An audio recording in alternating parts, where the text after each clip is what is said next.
Bienvenidos, señoras y señores, to another episode of the Bleed Lows Podcast. This episode of the Bleed Lows Podcast is brought to you by BetOnline. BetOnline remains your number one source for all your college basketball betting this season. Get analysis of every play, prop, and point at BetOnline. You'll find the latest odds, bracket contests, team matchups, and game trends at BetOnline. Updated odds for everything from live games, the conference championships, right through to the Final Four and championship game. BetOnline is your college basketball headquarters this season. So head to the website today and use your mobile device to sign up and receive your 50% welcome bonus on your first deposit. Be sure to use our promo code BELIEVE, B-L-E-A-V, to receive your bonus. BetOnline.ag, where the game starts. And joining us on the Carne Asada is multi-talented hyphenate. Not only is he the host of Sedano and Cap, which you can listen to on 710 Radio ESPN LA Monday through Friday from 4 to 7, but this guy also does the sideline reporting for NBA games for ESPN, and he does play-by-play. I mean, he is ESPN's Cuban Swiss Army knife, el alcalde de Miami. Ladies and gentlemen, Jorge Sedano. George, ¿cómo estás? Bienvenido. Juan, bienvenido. Alicia, great to see you as well. Thank you guys for having me. So we wanted to have George on the show because he did a tweet that caught our attention, and we wanted to talk to him about it. So for those of you who aren't aware, Barrett Sports Media is holding a summit next week, and if you look at their promotional material, Babyface, you have it, right? Can you put it up on the screen so people can see who's speaking at this summit? So as you can see, for those of you watching, there's a lot of dudes on this screen, and there's a lot of, I don't see a lot of color. There doesn't seem to be a lot of diversity. Yes, there's Joy Taylor, African-American. There's Mina Kimes, Asian-American. But other than that, it's a little depressing, especially since this is going to be held in Los Angeles. So George called them out on it on Twitter. Now, normally I see a lot of stuff on Twitter that makes me grimace, and I just don't say anything, and I just continue just doom scrolling.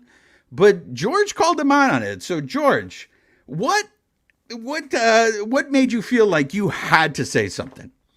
Well, first of all, thanks again for having me. But and I think they did add Rob Parker, who's African American, yes, obviously from Detroit for many years, lives in Los Angeles now, does work for Fox Sports Radio most recently. But I called them out because it just seemed like there was a glaring omission, right? To your point, you already kind of stated the obvious, but I'm like, you're in Los Angeles, 45% at least of the city is Latino. In one way, shape, or form, predominantly Mexican-American, right? And it's like, you don't have a Hispanic person on the panel? Like, I didn't understand that. And so it's funny, like, people are like, well, is it because you aren't invited? And I said, no, it has nothing to do with that. When they were here in LA a couple of years ago, they actually did invite me to come on. I couldn't come on because I had a game that same day or that same stretch of time. So I was traveling somewhere else. But because I know Jason Barrett and because I'm fond of his work, and I know that they, in their work, if you read their stuff, and in the story I linked, they talked about needing more brown and black faces. I'm like, well, here's the irony, right? Like, yes, you do need more, but how about we start with you guys? You know, like, if you're writing this story about it, and they interviewed Sam Pines, who's our, basically like our, he's a VP of Good Karma Broadcasting. He's basically our general manager now here in Los Angeles. And he, Sam was like, yeah, I wish there would be more people on this panel that don't look like me, because, he's white. And they talked about it openly about, again, wanting more black and brown faces. But then I saw this picture and I'm like, well, wait a second. Like, what are we doing here then? Well, but see, that's the thing. And I'm curious to see how people reacted to your tweet, because a lot of times when you call that, to me, diversity just makes it makes the product better when you have diversity. Okay. But I know if you call attention to that, it's like you're saying you're woke. People treat it and they just don't want to hear it. So what was the reaction? Did people say, hey, does it matter whether, they're Mexican or Latino or anything? If they're good at their job, shouldn't that be the most important thing? Well, look, here's what I would say. Publicly, I would say that the majority of people that responded in one way, shape, or form were appreciative of the post, kind of like you guys were when you reached out to me. I think that privately it was overwhelming. I mean, pretty much unanimous. I would say that it was appreciated that I did that, and I think people are afraid, right, to write stuff. And look, if you look at my Twitter, I don't even tweet all that often anymore. Like Exactly. I basically just tweet occasionally if I'm watching a game and something cool happens, or hey, this is what I'm doing today at work. I'm at a game or I'm doing the radio show. We have a special guest or whatever. I generally just use this as like an outward medium, you know what I mean, and platform. So I rarely take anything in. But to your point, occasionally I'm scrolling. And again, it was just because I know Jason and I know that he does want to do good work, right? And I know he wants to have those, a more diverse platform with diverse voices. Like I get he does that. But I just felt like this was a little bit of a blind spot. And sometimes, I mean, I don't know, I would appreciate it if I felt like, or if someone felt I had a blind spot about something and said, hey, George, I know you're talking about X, Y, and Z, but here's something you're kind of missing. And I would be appreciative of that. Now, I haven't heard from Jason, and that's fine. I haven't heard from anyone on his staff, and that's fine. In the past, they've asked me over the years to comment on a bunch of things that they've reported on. I'm guessing that may or may not happen moving forward. But nonetheless, it's not a huge deal. I still think it is a huge omission to not have somebody who is Latino on any of those panels that you're doing. I would still reiterate that. And I would tell Jason that if he called me, after we were done here. So, but I would say the overwhelming majority of people, both publicly and privately, were like, yeah, you did the right thing. And I'm glad you did it because somebody needed to say something. But here's what I would say. It really just kind of accentuates, right? And I hate that this is what it's become because you use the word woke, right? Yeah. And that word meant initially enlightened, right? Yeah. You got your eyes open, right? Like, and now that word has been weaponized to a point where it's used as a pejorative. And I hate that, okay? Because that's not the original intent for the word. And then lastly, when it comes to Latinos, I just feel like, and look, maybe this is a discussion we can have the three of us kind of here right now. I feel like we all have what I like to call the immigrant mentality, which is, don't make waves, right? Like mom and dad, mommy and papi, and abuela and abuelo were always like, no, just don't make waves. Just do your job, do what you got to do. And you know what? No. At some point, you have to get to a certain point. And I'm very fortunate that I have a platform on ESPN, and they encourage me both internally and externally, right, to be a voice in aiding that process of diversity, and not just with Latinos, just in general. But since we're talking about Latinos, it is a conversation I've had internally with the company as well. And there's a lot. Since then, we've seen a lot more of the Latino talent on ESPN get bigger platforms.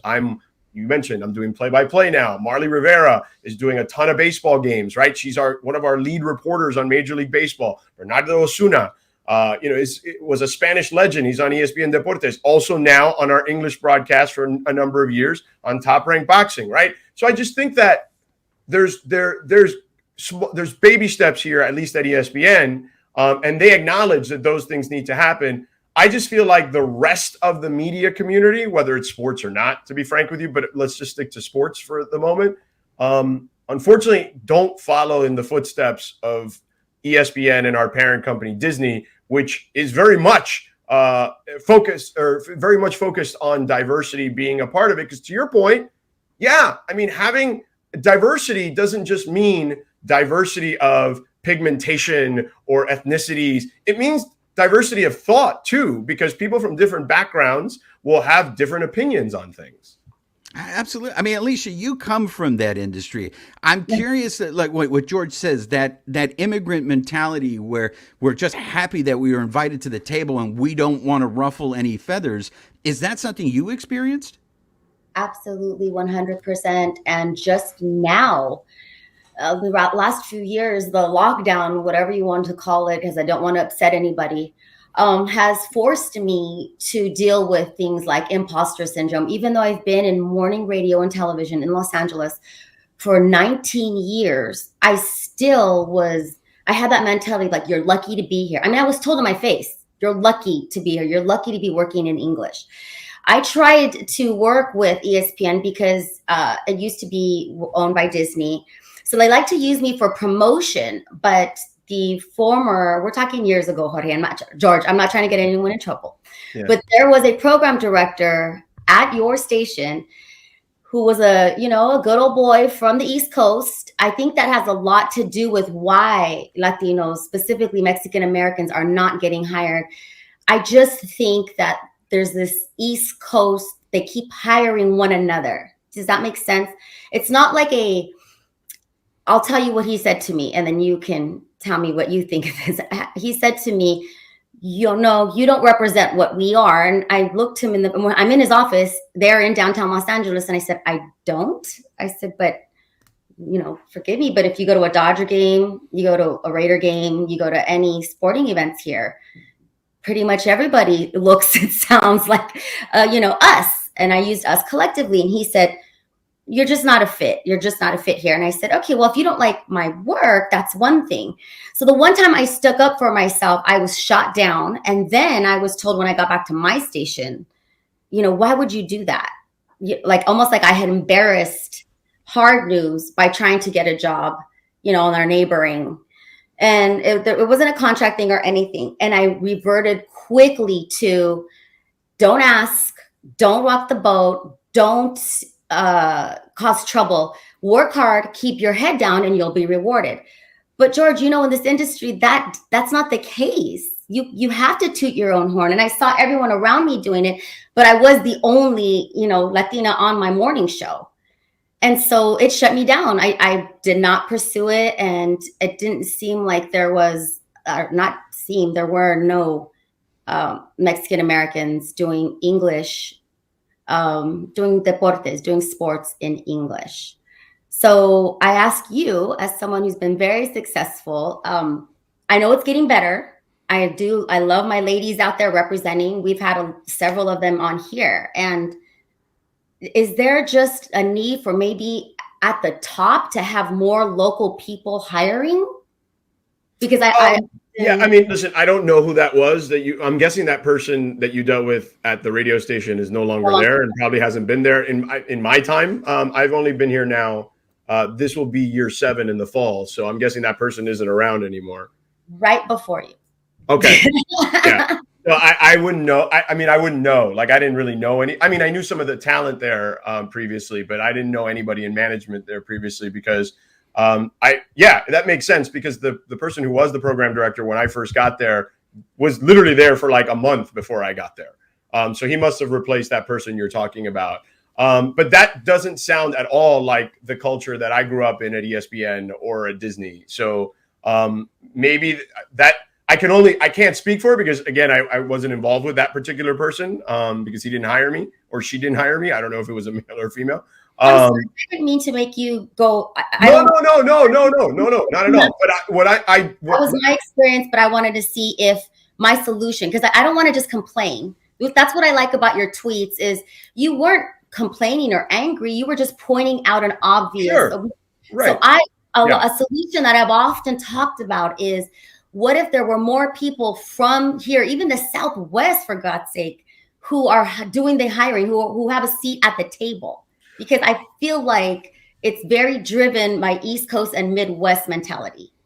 I don't know. I don't know the answer to that, to be honest with you. Like, I don't think that like region, I mean, in theory, you want people at a local station that will have some semblance of the understanding of what the local community is. I think that needs to be like, I'm a big believer of whether it's a radio station or a TV station, regardless of where it is, right? Like, there needs to be a representation of what your community looks like. Okay. Especially if you're on a local level. So I'm a big believer in that. And in the last year and change, I made it a very, an important point for me, with management to bring back Beto Duran, who works at our radio station now, who worked there prior to my arrival there. I met him many years ago, even before I was in LA, when I was working at the network, just because when I would come to LA, I would run into games. We sat next to each other a bunch of times, and then we just hit it off. We exchanged numbers and became friends. And I know, listen, I know he does a lot of work in boxing and things of that nature, particularly for Golden Boy and DAZN and things of that stuff. But I was like, why isn't, like, I remember bringing up the point, like, why isn't he here? Like no disrespect. I'm not trying to, like, look, I feel like I've gotten to where I'm at because, I hustle, I work hard, and, I feel like I deserve the opportunities I've gotten. But I said, why is it that you had a Mexican American in Los Angeles on the station and then he was gone and no one's thought to bring him back when the person who let him go isn't here anymore? Like what was the logic behind that? And it kind of felt like it was almost like an epiphany that people were having, like, oh yeah, why haven't we done that? So, and then now he's back, right? And he's actually a big part of what we do on our show. He's kind of like, like a third member of our team. He's not on every day because he's, like I said, he's got other responsibilities, particularly in the boxing world. But I felt like that was really important for Los Angeles, right? To have a born and raised kid from Carson, right? On the air regularly on our station. And I think that over time, he will only have a larger and larger platform at the station. And I think that will continue to grow over time because I think it's important. And I think they also now at the station realize it's very important, whether it's ESPN or Good Karma, because it is a partnership between those two organizations when it comes to the local station here in Los Angeles and in New York, for that matter. So I definitely want to, I don't know if everybody has seen your tweet, but I want to make sure that we give you props because you did end your tweet with, I may be wrong, but I don't see any Latinos here. At a conference held in LA, can we invite a Hall of Famer like Jaime Jarín, 64 years with the Dodgers, Lakers voice Pepe Mantilla, or at Duran Sports? So you are the guy. And thank you for that because there really isn't anybody else. And again, I love that you do it by just being confident in your own work, in your own space. You hold your own ground, but you are using your platform for something that I've just wanted for so long as someone who's born and raised here, who took it, I've volunteered with Beto. We've spoken to a lot of high school kids, a lot of journalism classes. I mean, I couldn't figure out why he wasn't working full time at any of the stations here. Yeah, I'm with you. And, Alicia, even though I didn't grow up here, I've now been here almost 7 years. I mentioned, one of my kids was born here. You know what I mean? My daughter moved here when she was 2. So, like, for all intents and purposes, this is where she's from. You know what I mean? And my wife is from here. My wife grew up in Northridge. So, like, I love it. So for me, this is home. Like, you know what I'm saying? So I feel like if there's not that person, to your point, that is going to put themselves out there, I'm going to do it. I also, on the radio a couple months ago, probably not, I'm sure they weren't thrilled about it, but I openly talked about the story in The Athletic about the Angels Spanish broadcast situation. Mm-hmm. And we talked about it for like 20 minutes.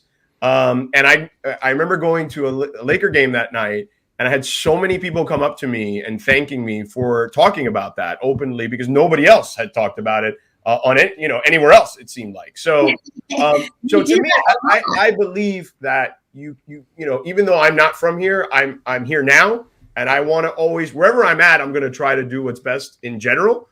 And if I can particularly help the Latino community in the particular city I'm in, and this is the one I plan on being in for the rest of my life, after being here for this last 6+ years, I'm going to do that and do everything in my power to try to do that. Well, Juan and I both listen frequently, right? Juan, we listen to you guys a lot, and I know you send me messages on IG. I try not to bother you, but I also give you never props. Bother, never. When you bring up, the Vicente Fernandez or things that are relevant to the largest minority community in this country, like I love that you do that, and it's organic, it's authentic. So I would never call anybody out for not being from here, because you do own it, and again, you own your space. And if you weren't talking about things that we talk about, I've even heard you correct people, and it's done in fun. I love the way you tease Cap, and you and Laura are trying to get him on board with the Spanish, and LA is different than Texas, is different than Miami. You travel so much, so I want to give you props for that too. I mean, you cover the ground, I don't want to put too much on you. Like, you must represent all of us. I just want to listen, and I know you're not. I know you're not. We have to do this as a collective, but I'm more than happy to lead the charge. Like, I have no problem doing that if that's what I have to do, because there's just not a lot of us, right? At least not in LA media at the moment. So I'm happy to do that. I'm happy to lend a hand. It's interesting because I always look at it as,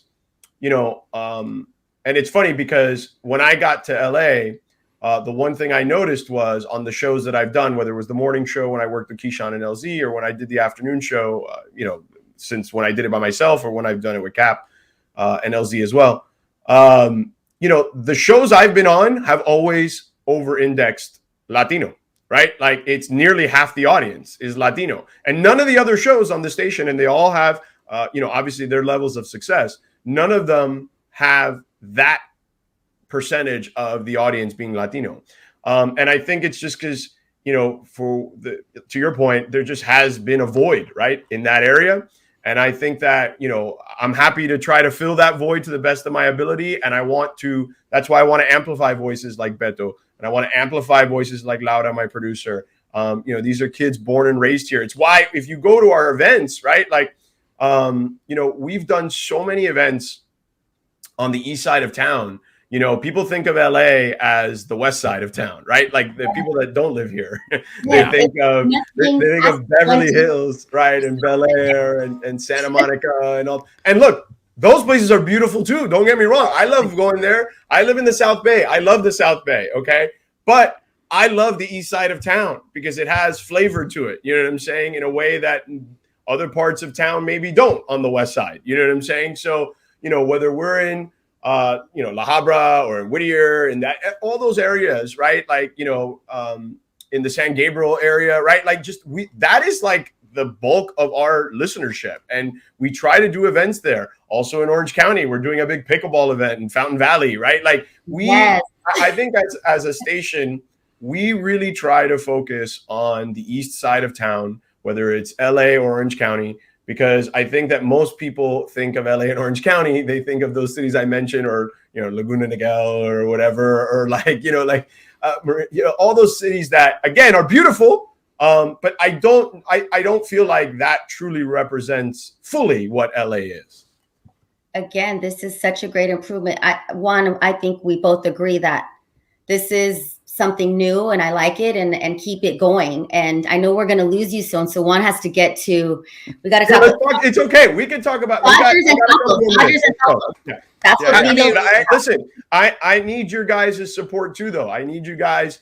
The radio show, to me, first of all, radio, audio in general, but radio particularly, is the most intimate of all the forums, right? Because you have the longest ability to have a conversation at length, right? You know it, Alicia, you worked in TV. It's, hey, you got 2 minutes, you're in, you're out. You know what I'm saying? Like, you don't have this. That's why podcasting, audio, is such a great platform, because you get an opportunity to truly express yourself in a way that's fully complete, nuanced, etc. So let's make sure to keep supporting each other, supporting your podcast, supporting our radio show, and making sure that people know where to find these kinds of pieces of content. I think that's important. Amen. I mean, we want to be respectful of your time, George. Regarding that Angels broadcast, we did have Sam Bloom, the writer of the piece on The Athletic, on the show. Good. And we talked, and he was very critical, not only of that organization, but Artie.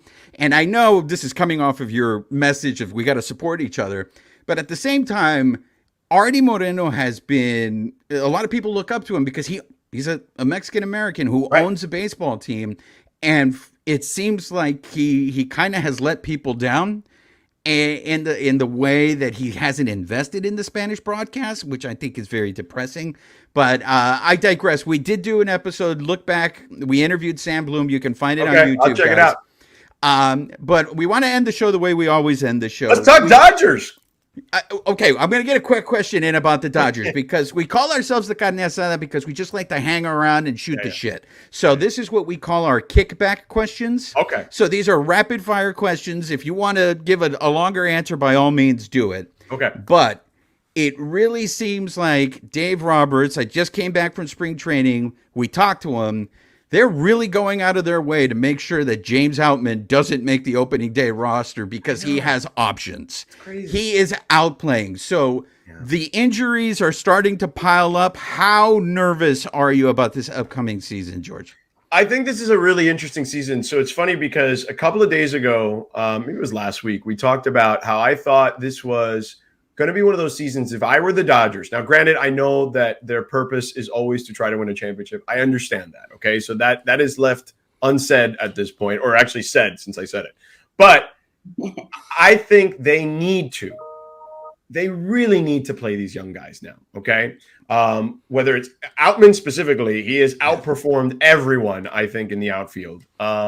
I understand the financial ramifications of this. We've seen this before. You don't have to, I mean, I don't know if James Outman is going to be Chris Bryant, but we saw this with the Cubs. When Bryant was a young player, they sent him down for a little bit of time just so they can, the service time issue or whatever. So I know that they're playing with the math. I get that. Okay.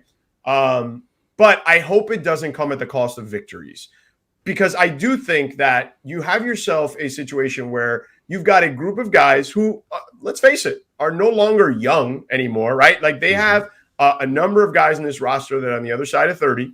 And at some point you have to both balance winning and development. And look, they've done a fantastic job of this. Andrew Friedman, to me, is one of the smartest, if not the smartest, front office guy in all of sports, not just baseball. Okay. So lo and behold, I'm not the one trying to tell him how to do his job. I'm just a gas bag who gets paid to have opinions. Okay. But what I'll say is this, is like, there's gotta be a way to finesse that even more than they've done in the past. Okay.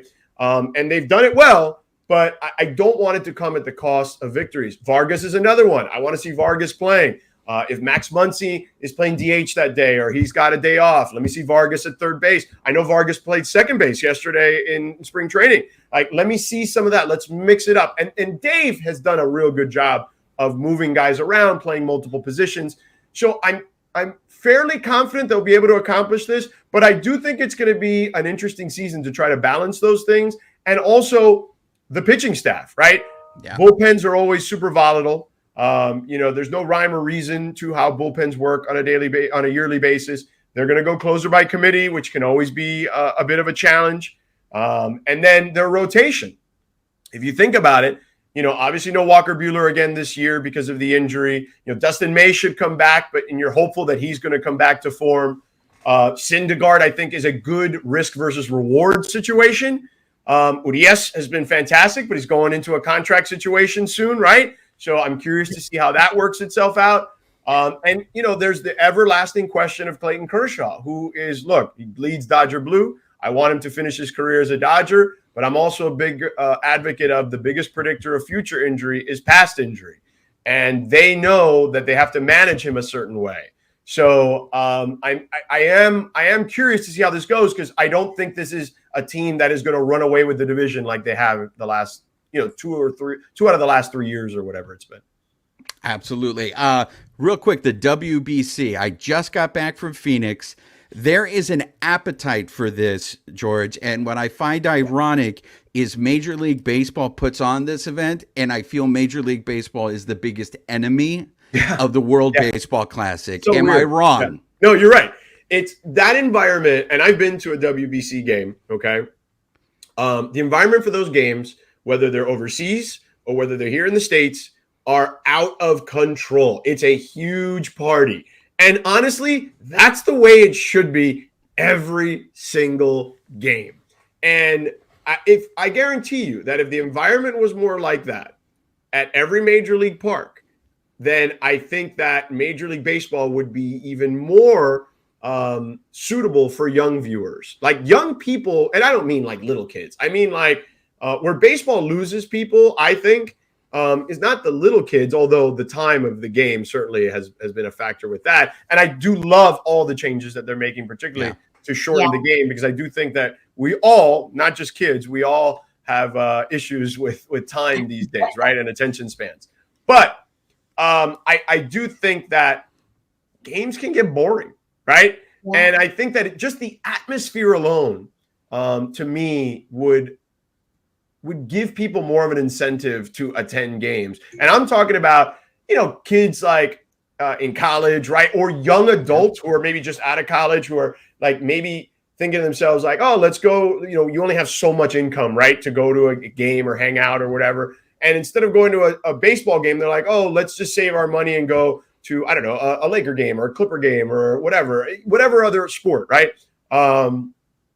Whereas baseball, to me, should be that environment plus the ability in baseball it lends itself to having conversation just based on the way the game works and the innings and taking time out, for a couple minutes. You get some time to go up and, get your nacho helmet or whatever, and you get a beer and you're talking to your friends. Like, I just think there's a lot of ways baseball could enhance the experience, particularly at parks, to allow more people, particularly younger people, to want to be more involved with Major League Baseball. So yes, I'm with you. I think they've made some steps here, particularly with the time stuff, but I think that environment, that raucous environment, should be everywhere. Every game should be like an LAFC match with the 32-52 and or the Waste Management Open, right? Like, you go to Arizona, that's the most fun golf-like environment there is in all of golf. And it's the most fun event. It's the one that's the most attended for a reason, So there you go.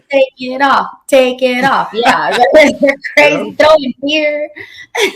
You know what? So, George, we just recently got to interview Fernando Valenzuela.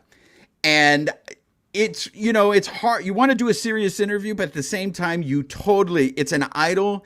And how do you not geek out, right? You meet Fernando Valenzuela. You recently had Be Real on from Cypress Hill in studio. Has there ever been a moment for you where you've totally geeked out and your professionalism went out the door?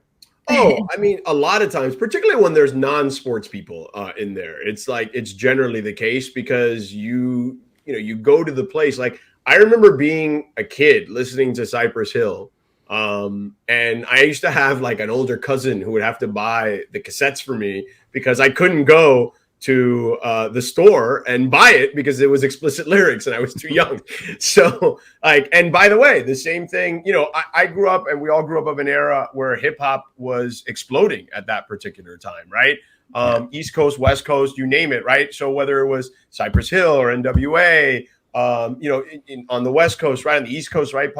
Public Enemy, right? Like, all these different groups were exploding at that time. But to talk to Be Real, because again, and I actually learned something in that interview, because I learned that Sendog was brothers with Mellow Man Ace. I had no idea that was the case. I knew that Sendog was part. Yeah, I knew he was Cuban, but I didn't know, and I knew Mellow Man Ace was Cuban. Because Mellow Man Ace's style was so different from Cypress Hill. His was more like fun rap, kind of party, kind of rap. And then obviously Cypress Hill was completely different from that. So the fact that they were brothers, I had no idea. And I didn't know he was an original member on top of that too. So like, just that interview was enlightening in that way and informative. But yeah, of course, you talk about all these historical moments with him. And he talks about how Public Enemy and those guys were really like at the forefront of helping them kind of become and mold who they wanted to become, right?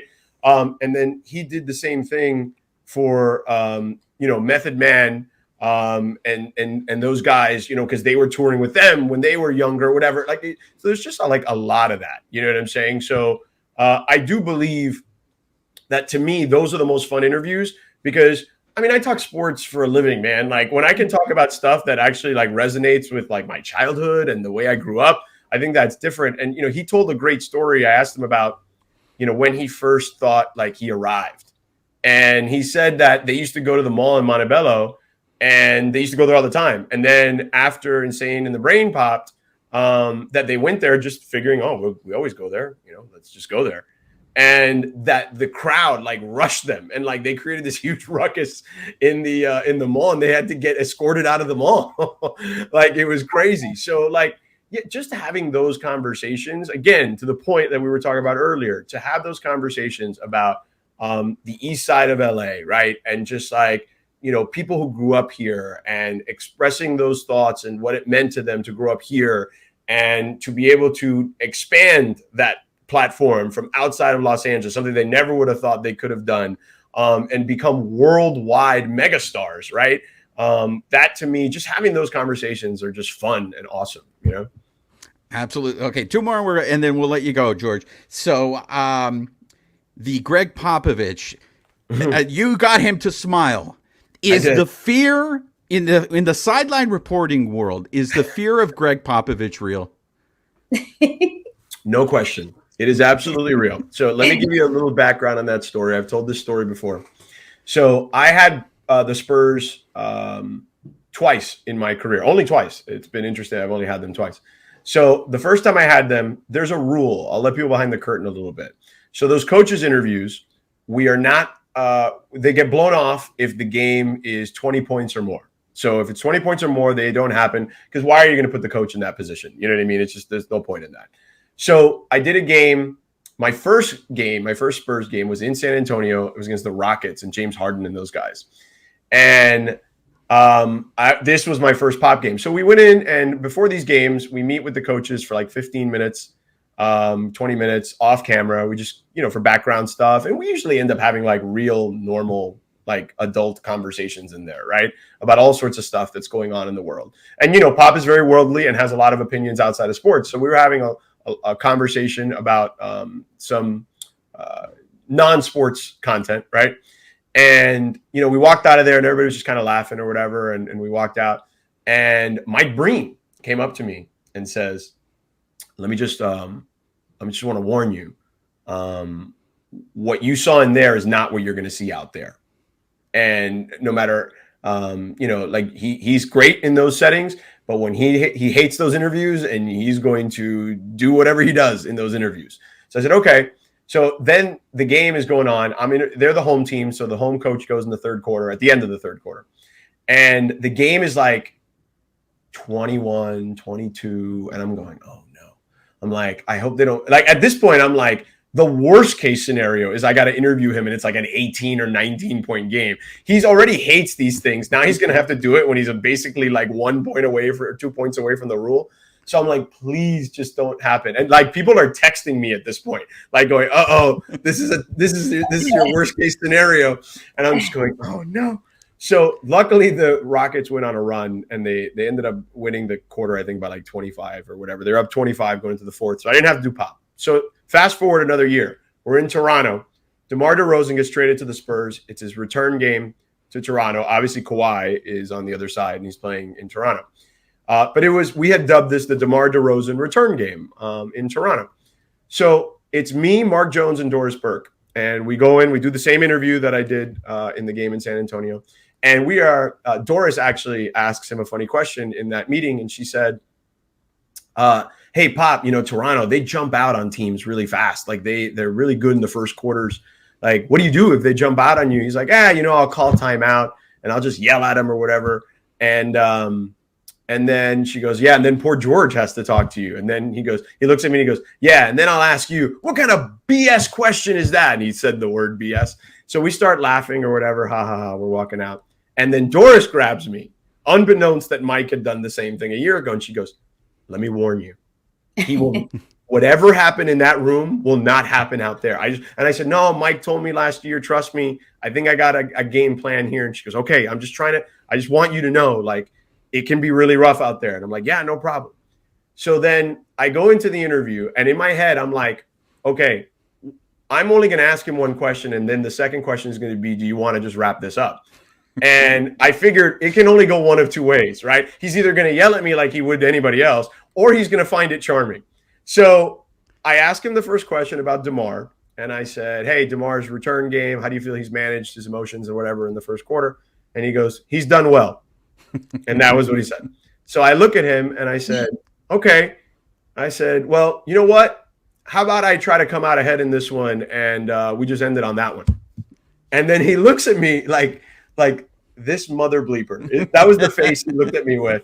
And he goes, he kind of smirks, and he looks up at the sky, and he looks back at me, and he smirks, and he says, I was really looking forward to a second question. And then I was ready, but so like I didn't know if I should laugh. I was kind of more nervous after that. So I just said, okay, we can do that. I said, And I think it was Derek White, who had just come off of injury, one of their backup point guard, shooting guard, combo guard. And I said, well, Derek White just came back from injury. How do you think he's looked in his first stint back after multiple games off? And he goes, yeah, I think he's done well too.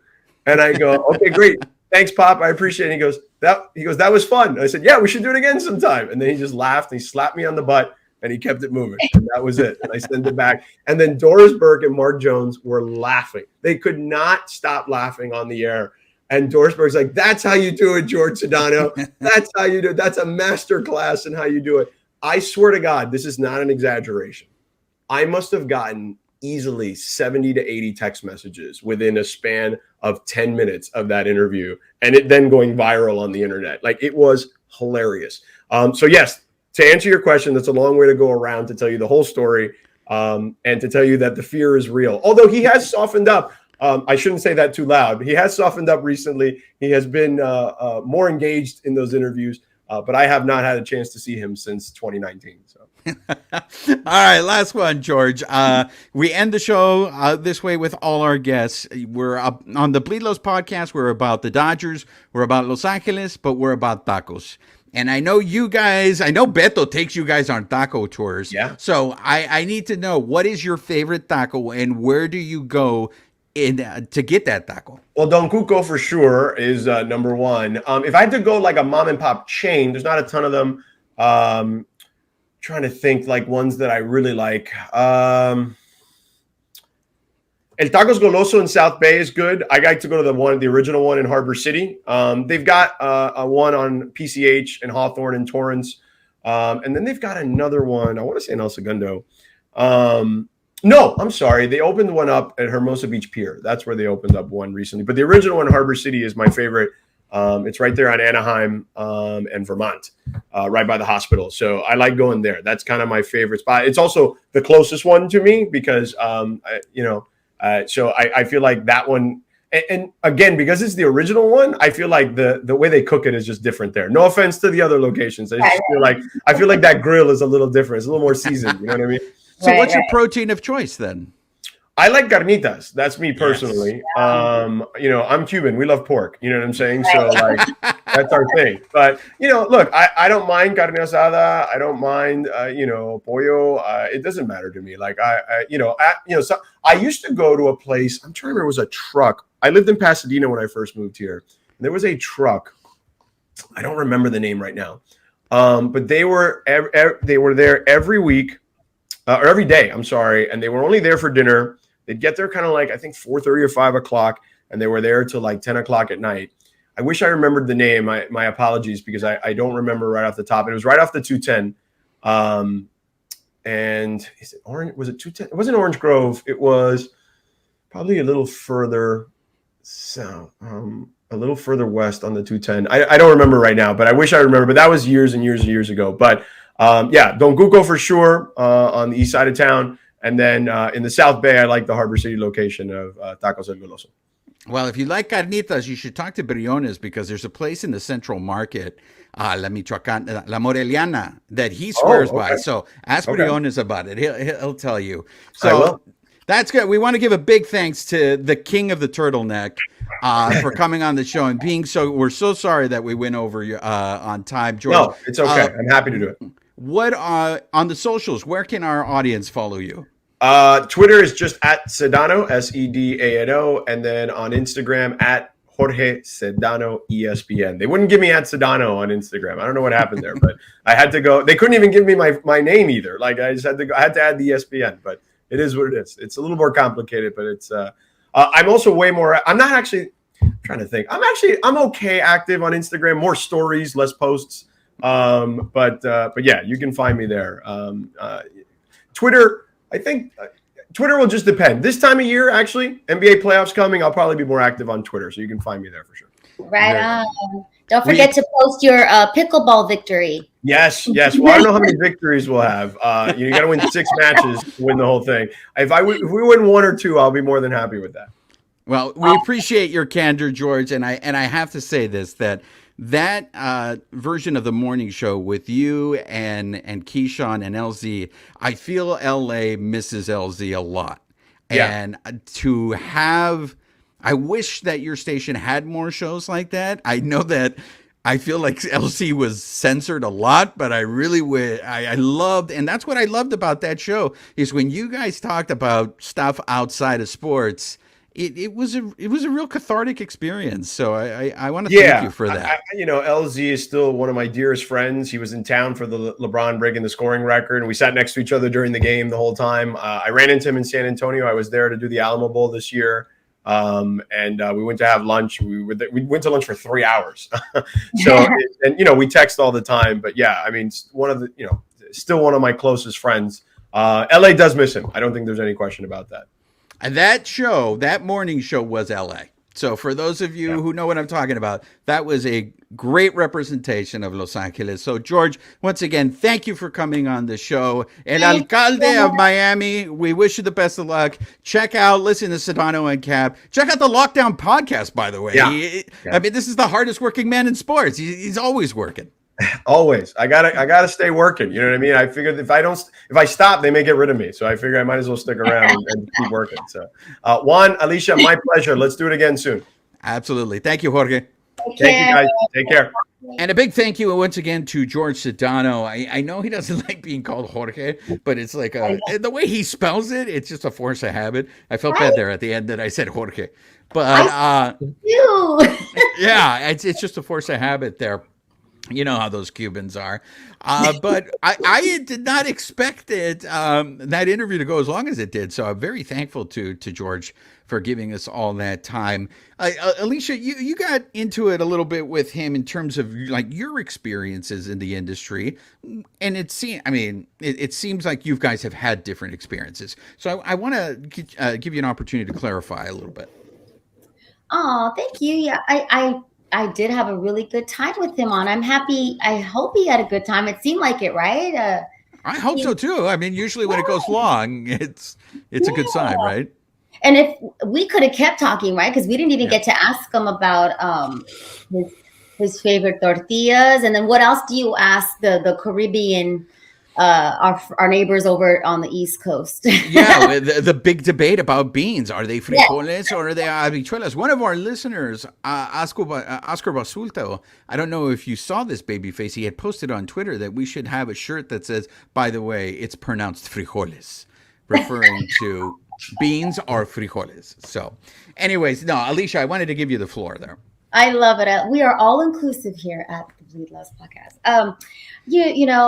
I had that question ready to go, and then I went off on my ADHD way that I do, and I just wanted to point out that it is better with him there, and I do appreciate him bringing our friend Beto Duran on and making be more inclusive to the Latino experience here in Southern California. And even though he is a Miami guy, I think he's very aware of his responsibility, or I think he takes it seriously, right? I mean, I got that from the interview. Did you, babyface? Yeah, I mean, like you said, he's from Miami, but he said he's all in. He's in LA now. He plans to be here for the rest of his life. So he's like totally like submerged himself in LA and what LA is about. So that's good to see. And because I listened to sports radio for as long as I can remember, my dad, that's what I grew up on. And I remember morning shows a decade ago where like Max Kellerman, he's cool. I have nothing bad to say about Max, but I did cringe every time he would just call, it's a local show. It wasn't national. And he would just Yankees this and Yankees that. And I'm just like, does he not ever leave the West Side? Like, does he know like the rest of Southern Cal? And I love that. I almost called him Jorge. I love that. Brought up that a lot of news media, whether it's intentional or not, this is a fact because I've worked in it for so long. They do not pay a whole lot of attention unless it's negative to communities east of the 110 and south of the 10. And so I love that he and the new staff or management there at 710 are very aware of that. So that's super cool. And that's great. I just hope I didn't come off, guys. Did I come off angry? Because I'm not angry. I want solutions. And that's what I was trying to get at, that sometimes in my experience, my limited experience, but I have only worked in Los Angeles, the number 2 market in television and news and radio. I come from radio. I started in radio. So my experience has always been that the people running it are not from here. And I think that they just don't know. I'm not calling them villains, is my point. But did I come off mean? No, you didn't come off that way. I think, and look, I really appreciate that you shared that with us, because that is a part of your private life that you didn't have to share. That was an experience that you had. And I appreciate it, because I would have to assume that that made you a little bit vulnerable to share that. But what it did was it really created a juxtaposition. While George is telling us he's never had that experience with ESPN, well, we have someone here who has that experience. Mhm. So while he is making every effort to make things better at ESPN, And there's bravo. still a long ways to go. Do you know what I'm saying? And Absolutely. look at the program lineup, and not just in ESPN. Let's just look at the program lineup for all of Southern California. Okay. In the mornings on ESPN, we're forced, I don't think anybody wants to, but we're forced to have to listen. Now, Keyshawn's an LA guy, but he has to do the show in New York. And he's Yeah. doing it with Max Killerman, and he's doing it with Jay Williams, right? After that, we get 2 local guys, and I actually like them. Travis Rogers and Alan Sliwa, I like them. Sliwa is a Persian. I can't remember the last time I've heard a Persian on local sports radio. So I commend them for that.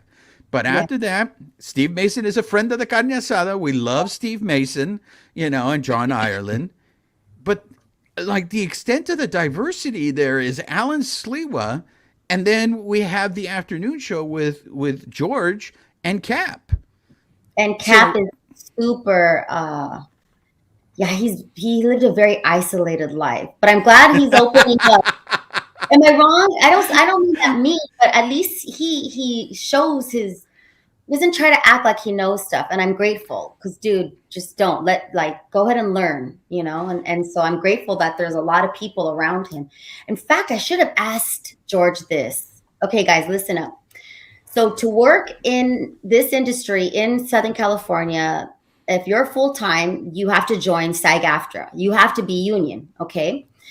The union is supposed to protect us from things like, if you're used as on-air talent, you should be getting talent fees. And I feel like the station ESPN utilizes, is that a better word? I don't know, because Laura and Jorge are super involved in the shows. We hear them all the time, daily, right? Yeah. Do you think that they're considered on-air talent now, or are they getting the director or producer fee? Well, they get their title is producer, but I agree with you, Alicia. They are part of that show, especially with Sedano and Cap. Like Laura is a very big part of that show. Mhm. I mean, even Mason and Ireland use Jorge. I thought Jorge was great on the morning show. Jorge was great, and they used him they used him just enough, right? But he felt like he was a part of the show. So Right. I agree with you. I think those guys Laura and Jorge are on our on-air talent. I would hope that maybe their pay, but from the sounds of their conversations sometimes on the radio, it doesn't sound like it. But that's just one of those other things. We had a friend of the show, Polo Asensio, whose story, if you guys have listened to episodes, he's been on the show before. I mean, talk about a Cinderella story. I mean, that guy was literally cleaning offices, and now he's the Spanish play-by-play announcer for the St. Louis Cardinals. And the thing that Polo tells us is, and we talked about it a little bit with George, right? That immigrant mentality of just being happy that you're invited, that we need to start acting like, hey, we're here, we belong here. And that's commendable. So I hope that catches on and it's become something, but it is interesting to see the representation.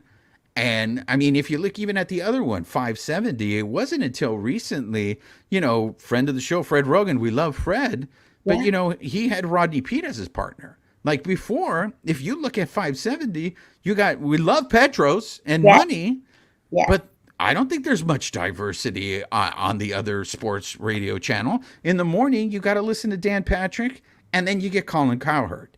Now, you had Joy Taylor on with Colin Cowherd, and Joy Taylor is blowing up now, and good for her. I love Joy Taylor I and love all Joy. that and stuff like that. But in terms of local talent that represents what the city is. Look, Fred Rogan talked about this, right? When he was on the show with us. He liked putting on local talent, right? Right. Because it reflects the city. Mhm. And when George says, hey, Latinos listen to his show and they listen to his show more than any other show on ESPN 710, why do you think that's the case? Because you have a Latino on there. It blows my mind, the missed opportunities. And I'm out here telling anybody who would listen, anybody in a position of hiring, of marketing, you don't have to do it to be fair to like the Browns. You should do it to make money, because we spend money. And there are so many of us here. Go for the green. Do it for the green. I don't mind. I want to see more of us. I want to see more of everything, because LA truly is just the experience. There's no place like Southern California. And we talk about that all the time. And you just brought up a memory of that same person who used to run ESPN 710. When I was trying to get in there, the one time I spoke up and was like, give me a shot. Another comment he made to my face is, we've tried to hire Hispanics. We just can't find any that are good. I cringed and I sat there and I just took it. I mean, what am I going to say? At least I have a job, because that's how I was raised. Work hard, keep your head down, and success will come. But everyone around me was, promoting themselves and tooting their own horns. And I feel like younger people get it. I hope they get it. Because I missed that, lesson. I'm older. and you know what, Alicia? I appreciate you bringing that up. And I understand why you may think that people may take it as you are an old woman shaking fist at a cloud. But I think it's important to hear those stories, because it serves as a reminder that it hasn't always been like this. We haven't had opportunities, and that we have to continue to fight for these opportunities and to create more. So I hope our audience doesn't take it that way. I really don't take it as you complaining. To me, it's a very healthy reminder. It's, if you like the old school Chicanos, especially if you grew up in California, listening to young kids come home. And I learned in history today that they used to lynch Mexicans in Orange County. It's like, yeah. So things are better now, but things have not always been like this. And just because things are better now doesn't mean they can't improve. Like, we can make it better. And I want to give you credit for this, because you've always said this since day one, since I met you. And that is, you can make money off of us. We have money and we want to spend it. You have always said that. It's just like, give me a reason to spend my money. Take my money now. Well, do you think that they don't pay attention? Again, I wanted, maybe we should have George back one day, but is it on purpose? Because they know we're going to spend the money anyway. We are already spending money. Yeah. Numbers don't lie. And maybe they don't feel like they have to. I mean, just let's use the Dodgers as an example, right? We show up whether or not they advertise, whether or not they take care of our needs, whether or not they are grateful for our presence. We still show up. So I don't know. This is something I want to get into. I want to dive deeper into, and I'll do the research and I'll get back to you guys. But I mean, we'll save this for another show, but I want to tie this into the Dodgers real quick. Don't you think Julio Urias has that mentality? Don't you think Julio is just like, I should not be having to fight for this? Yes. I have come here. I have proven myself. I have delivered for you guys. Right. And for you guys to try for anything, he does exactly. They tell him to. They move him around like they wouldn't move other pitchers around. Yep. Exactly. And so when he ends up leaving, hopefully he doesn't, but when he ends up leaving, they have no one to blame but themselves, because you guys weren't astute enough to see what was happening.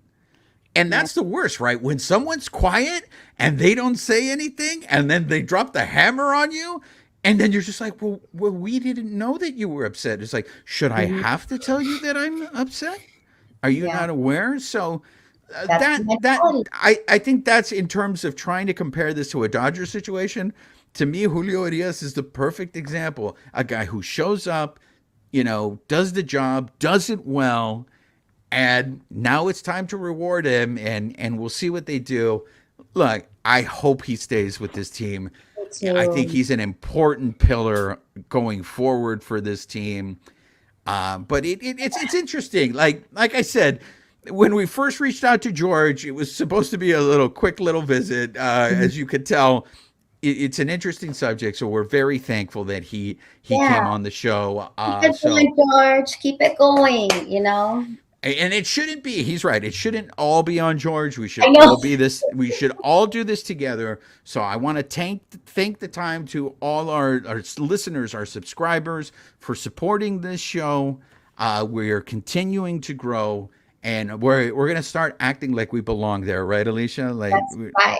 We got to own our space. We got to speak up. I wish I had done that. Yeah. So, Babyface, can you shut up for 5 minutes? I mean. Do you have anything you want to add on this before we sign off? Well, you guys don't let me talk. I mean, just I know.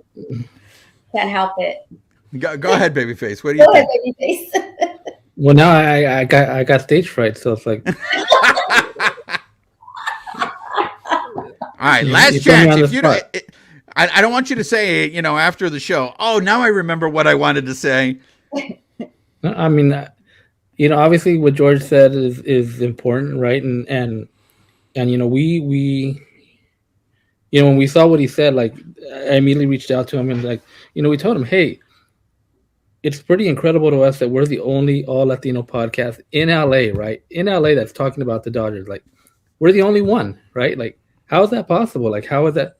There, like I said, there's a lot of Dodger podcasts. Go look around and you'll see, like, we're the only one that's doing this consistently and trying to grow and to me that's like I said, it's pretty crazy. Like, how are we like the only ones, right? But we're going to continue to do what we do, right, and do it our way, our flavor, and hopefully, like I said, we thank our listeners that are listening to us, because obviously they're enjoying what we do, and we're going to continue doing what we do, right, our own special way, right, because that's our thing. So yeah, and the only thing I want to add to that is I don't see any other females.